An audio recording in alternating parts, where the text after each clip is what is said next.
नमस्कार दोस्तों, स्वागत है आपका पावर पॉइंट कोचिंग क्लासेस सीखकर राजस्थान में। दोस्तों आज हो गया है 21 जनवरी और चलिए फटाफट से जानते हैं आज के करंट अफेयर के बारे में। जी हाँ दोस्तों, मैं हूं Ajay Bhatnagar, IAS officer 2016 batch है। आज का पहला प्रश्न है, गुजरात सरकार ने हाल ही में ड्रैगन फ्रूट का नाम बदलकर क्या रखने की घोषणा की है। यानी गुजरात सरकार ने ड्रैगन फ्रूट का नाम बदल दिया है और नया नाम बदलकर क्या रखा है, कमलम फ्रूट। यानी इसका ए ऑप्शन सही होगा। इसके बारे में विस्तार से चर्चा करते हैं कि गुजरात के मुख्यमंत्री विजय रूपाणी ने कहा कि राज्य सरकार ने ड्रैगन फ्रूट का नाम बदलकर कमलम फ्रूट करने का फैसला किया है। ड्रैगन फ्रूट को सुपर फ्रूट माना जाता है और ये देखने में काफी आकर्षक लगता है। मुख्यमंत्री विजय रूपाणी जी ने कहा कि इस समय बाजार में उपलब्ध ये सबसे महंगा फल है और कैक्टस प्रजाति के पौधों से ये फल प्राप्त होता है और शरीर की रोग प्रतिरोधक क्षमता बेहतर करने के लिए लोग इसे खाते हैं। तो ड्रैगन फ्रूट का नाम बदलकर क्या रख दिया गुजरात सरकार ने, कमलम फ्रूट। आज का अगला प्रश्न है, भारत ने सबसे पहले निम्न में से किस पड़ोसी देश को 1.5 करोड़ कोरोना वैक्सीन कोविशील्ड के डोज अनुदान सहायता के तहत उपहार किए हैं। यानी भारत अपने 6 पड़ोसी देशों को कोरोना वैक्सीन के जो डोज है वो दे रहा है, जिनमें सबसे पहले 1.5 करोड़ कोरोना वैक्सीन कोविशील्ड के डोज किसे दिए हैं, वो भी उपहार स्वरूप है। तो इसका सी ऑप्शन से होगा भूटान को। भूटान को भारत ने 1.5 करोड़ कोरोना वैक्सीन कोविशील्ड के डोज अनुदान सहायता के तहत उपहार किए हैं। आज का अगला प्रश्न है, फिलिस्तीन कितने वर्षों के बाद साल 2021 में अपना पहला राष्ट्रीय चुनाव आयोजित करने के लिए तैयार है। यानी फिलिस्तीन एक देश है और वहां पर लगातार सीमा विवाद चलता रहता है। वहां पर इनके दो देशों के बीच में विवाद चलता है, परंतु अब उसमें 2021 के अंदर कई सालों के बाद पहला राष्ट्रीय चुनाव आयोजित किया जाएगा। ये कितने वर्षों बाद होगा, तो इसका ए ऑप्शन से होगा 14 साल के बाद ये चुनाव करवाए जाएंगे।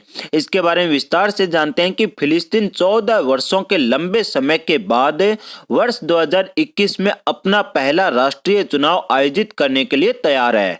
फिलिस्तीन के राष्ट्रपति मोहम्मद अब्बास द्वारा 15 जनवरी 2021 को हस्ताक्षरित एक डिक्री के अनुसार इस वर्ष देश में 3 चुनाव, संसदीय, राष्ट्रपति और राष्ट्रीय परिषद के चुनाव कराए जाएंगे। यानी फिलिस्तीन के अंदर कुल मिलाकर कहें कि 14 वर्षों के बाद 15 जनवरी को एक आदेश जारी किया गया और 14 साल के बाद ये चुनाव होने जा रहे हैं।